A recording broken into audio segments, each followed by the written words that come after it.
Okay, Marco von Ouden, very welcome to the Connoisseur Circle Business Talk.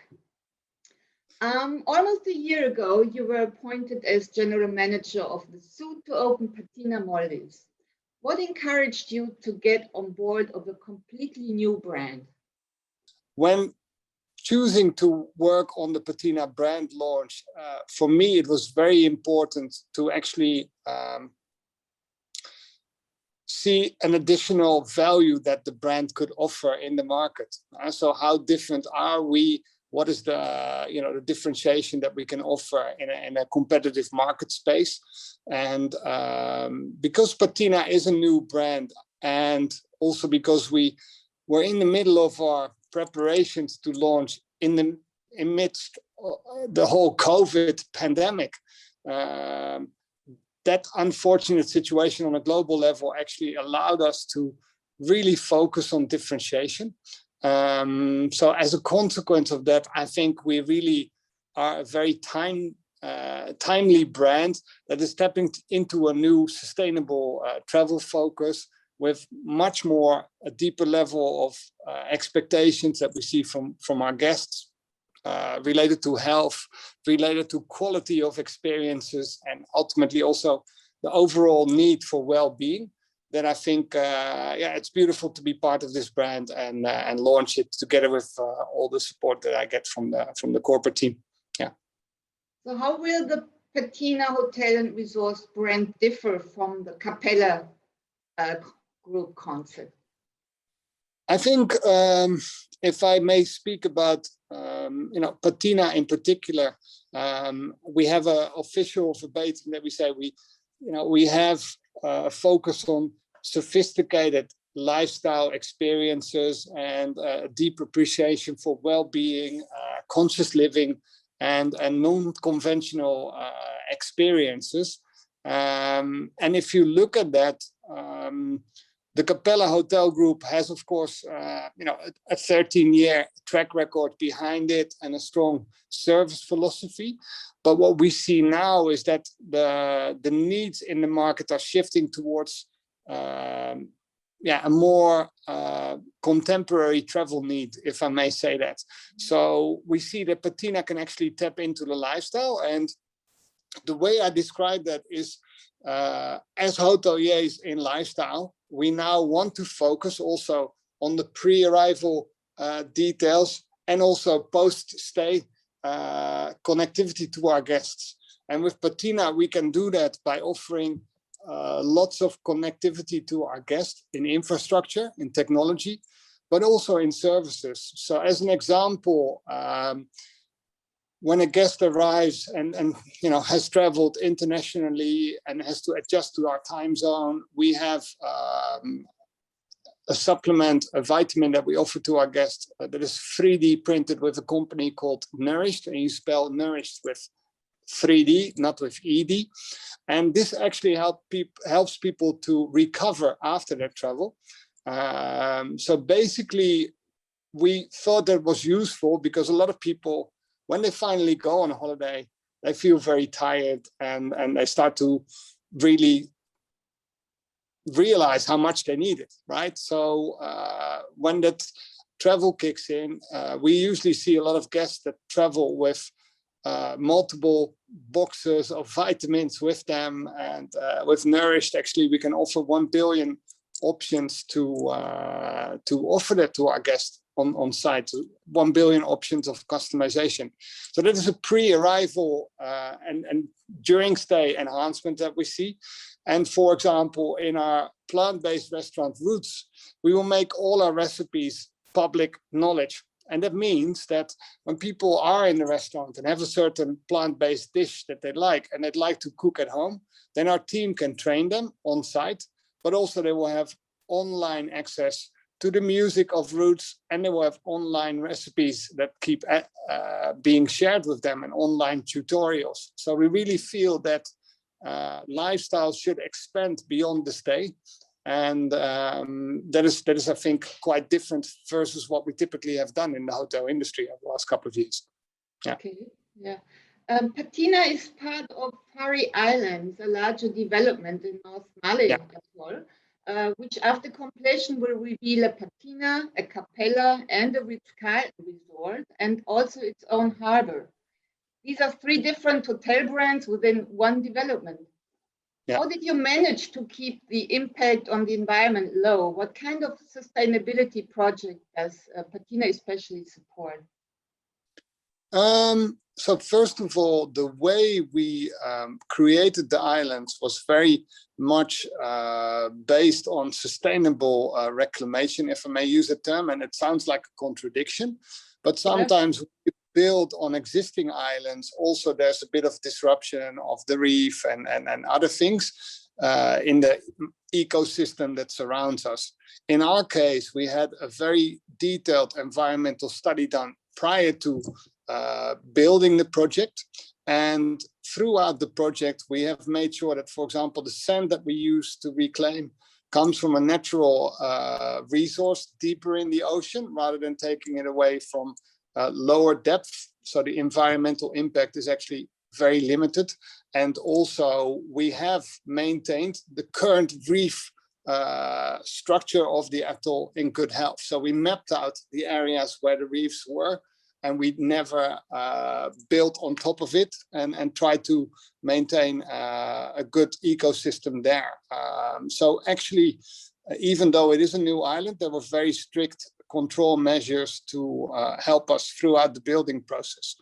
Also, as an example, we have had a lot of prefab materials coming in. So rather than building everything locally, which could lead to a bit more pollution, we actually had a lot of things manufactured off-site and assembled on-site. So that reduces also the carbon footprint to a large extent. So, and then when we operate, by building a new resort, we also had an opportunity to actually focus on our carbon footprint when we operate. So our insulation values of, for example, the 3-bedroom villa that you see behind me have actually been much higher than you typically find in the industry.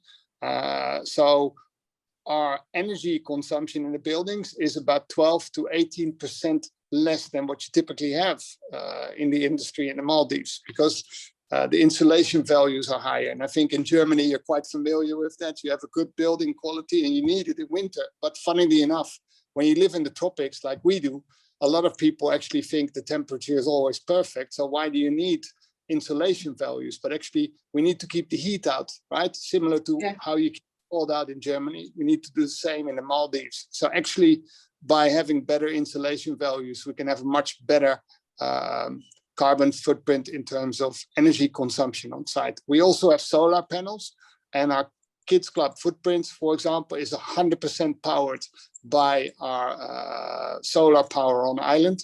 And also our water sports center is 100% powered by our energy production on island with solar panels.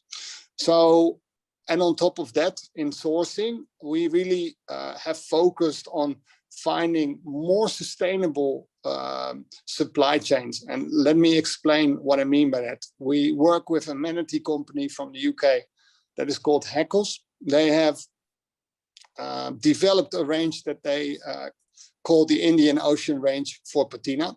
But it's made out of marine products that are sustainably harvested and also local ingredients that are sustainably farmed. And the materials are free of toxins. And we also have, for example, a lotion that we're going to launch that is going to be a pill-like substance that you mix with water, and thereafter it becomes a lotion. So if you look at normal lotions, you're looking at 90 to 70% water. Now, if you then think about packaging and shipping that across the globe, then you're actually shipping water across the globe. Now, we have our own water bottling plant with, again, mineralized water of high quality, supplied by an international company called Nordic. And yeah, we really want to break through that supply chain mold as well, with more sustainable packaging and materials that we can source. So yeah, we try to stretch our reach a little bit beyond the normal realm. Yeah, I can see that. I can see that.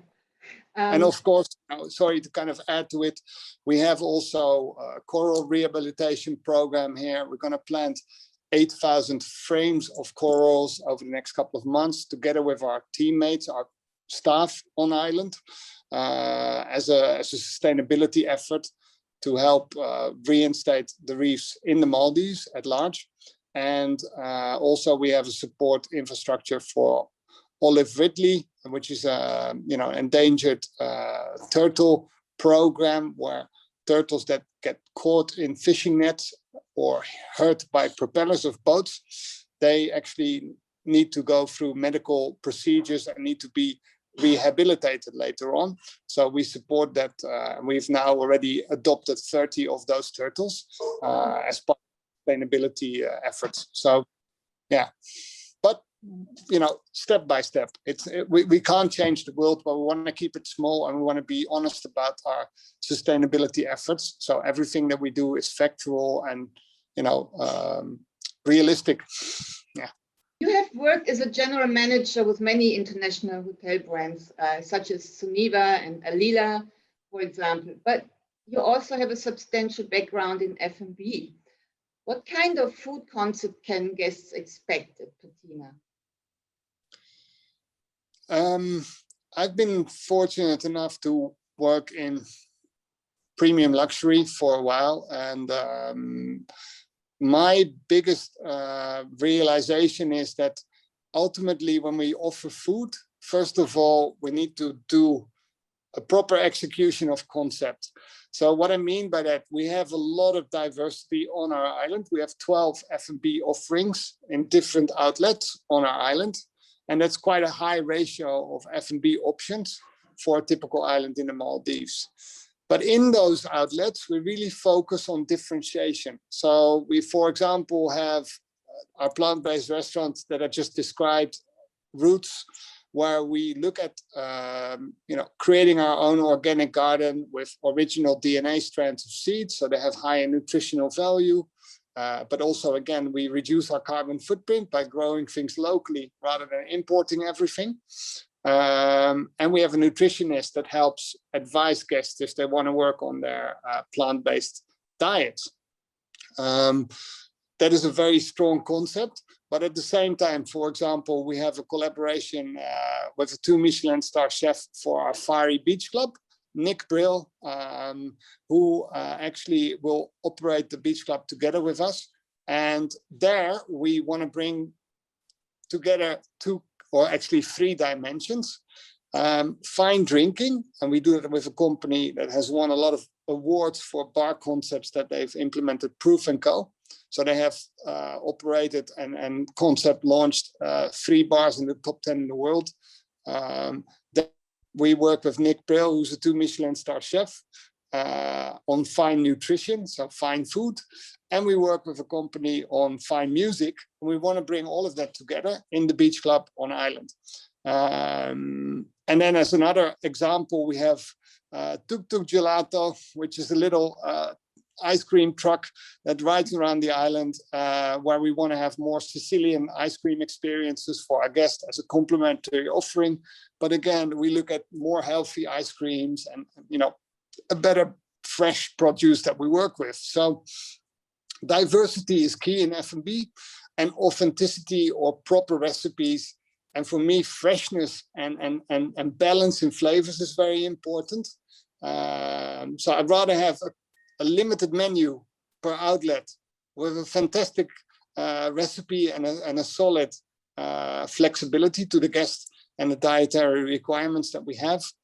And on top of that, I think diversity is very important, so that we have different options and different experiences across the board, so that we don't feel that we're in a repetitive experience all the time. Yeah. Yeah. Did I get that right?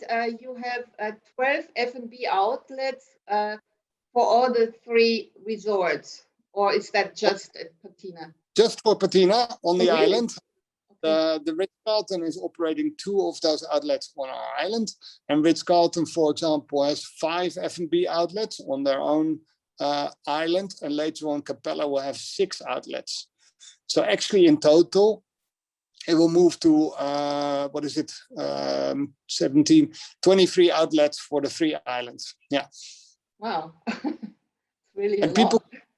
between those islands, but of course we have our control measures in terms of safety and security and COVID control measures. So there's no risk for our guests, but we want to offer them diversity and options to choose. Okay, great. Patina proclaims that it will cater to the young at heart luxury traveler. What kind of traveler will that be? Are these families or couples, honeymooners? What kind of guests do you expect? I'm going to give you maybe a slightly different answer. Okay. I feel that a couple of things are happening in our time and era, and that's regardless of age. We see a very strong move towards digitization, right? And that means we are now having our Zoom call to do this interview. Yeah. And of course, distance plays a role, but also the fact that we're kind of finding a new way to work together, right? So in technology, we see that there's a lot of access to technology and information. We need to be very factual. We need to be very connected to our guests. We need to also think about how we can stay connected to their lifestyle, to their preferences. So connectivity is very important in infrastructure and technology. So that is one thing. The second thing that I think is very unique and very important for us is that we now see that as hoteliers, we typically offer a bed and a meal in very, very disrespectful phrasing. What we want to do is actually move beyond that and go into lifestyle. So we chose to break away from our typical hoteliers blindfold and start to collaborate with people from different industries. So I've worked with people from the music industry, from the wellness industry, and found great collaborations that are exclusive to Patina, but also new to the industry. And I mentioned Nourished, I mentioned Heckles, I mentioned some other things that we're doing that actually will go a little bit beyond what you typically see in hotels. And I think that will be more timely for the new travelers, the new generation of travelers. Okay. And the last thing I think is quite unique is that regardless of nationality, regardless of gender, regardless of family configuration, I see that people have become very personalized in their expectations. So I'm being very specific to you now, Simone. I know you're German, but I don't want to box you in and say you're German and therefore I expect you to do this and that. Or in our age group, in my age group, I think I'm more active than maybe a generation before me. So I think when we look at that, trying to box people in is not what we want to do. We want to be open to all generations. But I see a lot of needs for people to have the balance between sanctuary and simulation, as we say. And also I see people traveling in different configurations, sometimes with friends, sometimes they need more private time and want to be left alone. Sometimes I see people as families that suddenly want to connect together again and go like, I've missed you so long and now I want to spend quality time together. So it's all kinds of things. And I don't want to box people in based on nationality or, profiling. I think for us, it's important that we have a great standard. And then on top of that, we leave room for that personalization in the way we offer our services. So that is the way I want to focus on our segment, actually, regardless of age. But okay. People are a bit, adventurous or a bit more future thinking, forward thinking if they come to Patina. Yeah. Great. Patina's design got already a lot of recognition. It was created by Brazilian designer Marshall Kogan. And it's very special. What do you personally find most intriguing about this design concept?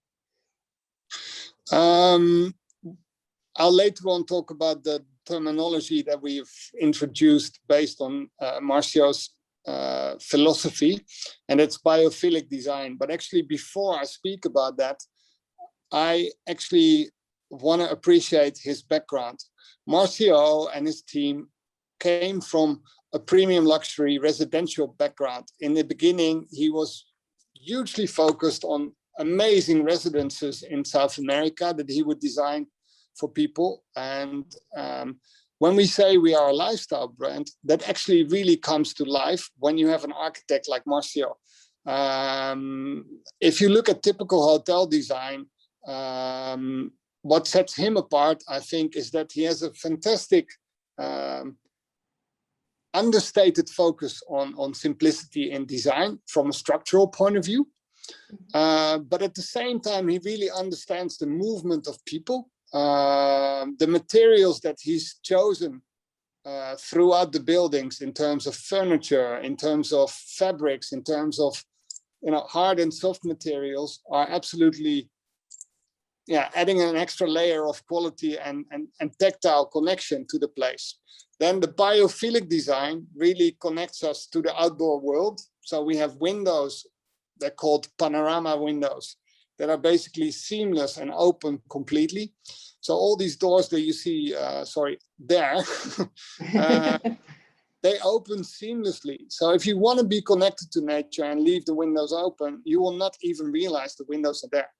At the same time, when you leave the windows closed, the framing and the quality of insulation is so good that you feel connected to the outdoors, but you could be in a perfect air-conditioned space. So I think that connection with the outdoor area is very, very prominent for us.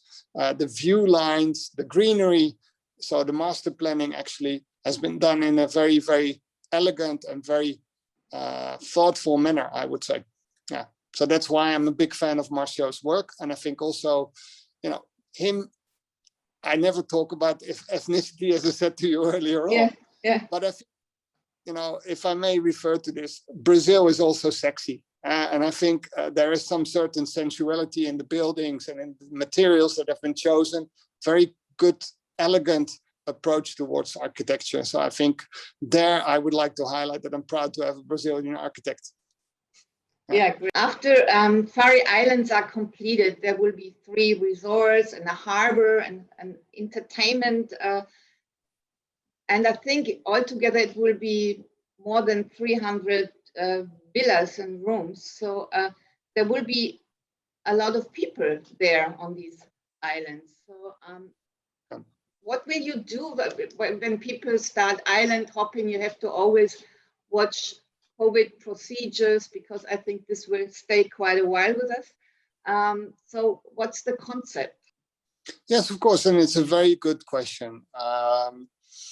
I think, first of all, when all of our guests arrive, prior to traveling, they do a PCR test, right? Otherwise, they cannot get into the Maldives. So the PCR test is mandatory to be allowed to travel into the Maldives.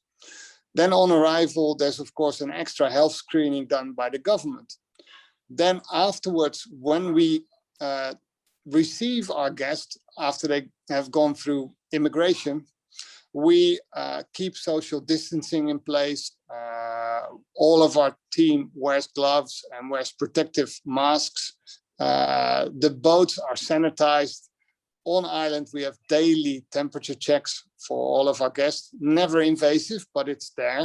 And our team will be vaccinated. And also, we now already have all the team on island has undergone a quarantine. Yeah, so a 10-day quarantine before they are allowed to be on the floor with us. So that has been built into our extra precautions. And of course, later on, when we see higher guest volumes, we have to, first of all, follow the government guidelines on an international level. And you see that many governments have tried to solve it, but there's a very dynamic landscape. So I think over the next couple of months, we will still see revisions there. But this, what I just described, is the minimum. And I think on island also, we have on the 4 islands that we have, so we actually have 4 islands. One is the staff campus island, but all those islands have complete clinics and also testing capabilities. Yeah, so we have PCR tests here and we have antigen tests here in the Maldives. So all of that is on site. Then we have our own doctors and our own clinics. So people are really in touch with the World Health, WHO guidelines and teams. So we're very much up to speed with that. So those are the things that we do. Then on site, we also have social distancing. So what I mean by that is, you've just heard me say that we have 12 outlets on island, and we have 110 keys in total. So if you actually think about it, we have a lot of opportunities to spread our guests and add that social distancing. Also in terms of configuration, our island is 41 hectares, so 410,000 square meters for 100 keys. So the natural distancing is there. Yeah. So people are not forced to interact with others.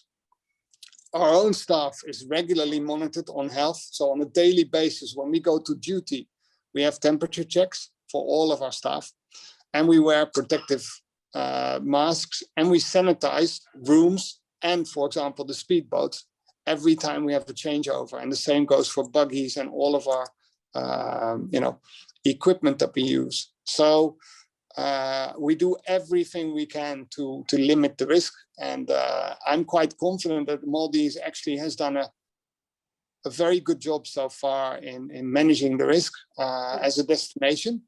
And therefore, I'm also very confident in the future, with more advanced learnings and more availability of vaccines and testing capabilities, that we will be a safe environment going forward even more. Yeah. You just said you had a clinic on the island or at Fari. Where is it located? Each island has their own clinic. So all 4 islands, so the campus island for our staff and the 3 operating resorts, have their own clinic with complete segregation for COVID safety. So separate treatment rooms and complete segregation. So there's a lot of in our process. Yeah. Yeah. Okay. Do you plan any cultural events on Fari Islands or at Patina, like music or art or anything like that? Yes, we do. Thank you for asking, actually.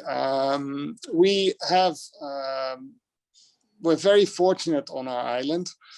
We have 2 things that are quite unique. One is that we have what we call the James Turrell Pavilion, and James Turrell is I think one of the most desired installation artists in the world. He created what we call Sky Space, which is a rectangular building with a central area that is open. It will be lit up with LED lights, so sustainable lighting, but beautiful color schemes, and it will give an open connection to the sky.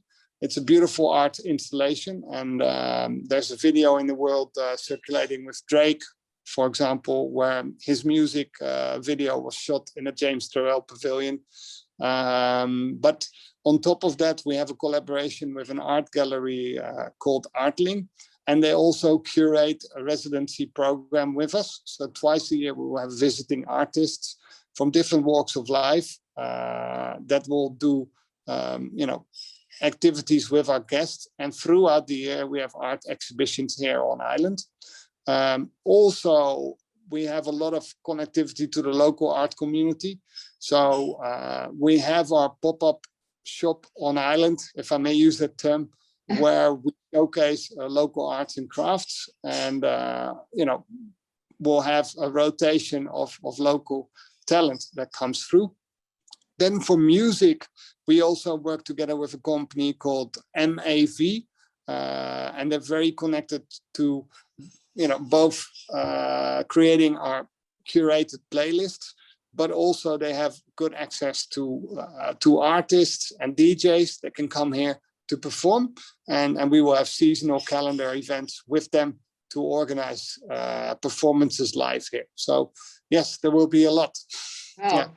Sounds really interesting. Great. You made me even more curious to experience Patina now. Yeah. I think it's set to open 18th of May. Correct. Yeah. Yeah. Yeah. Well, I hope I will meet you in person there in the near future. Yeah, it would be lovely, Simone. And yes, I think yes. Thank you so much. It was very interesting talking to you, and I wish you all the best, and I hope everything runs well until the opening. Thank you so much.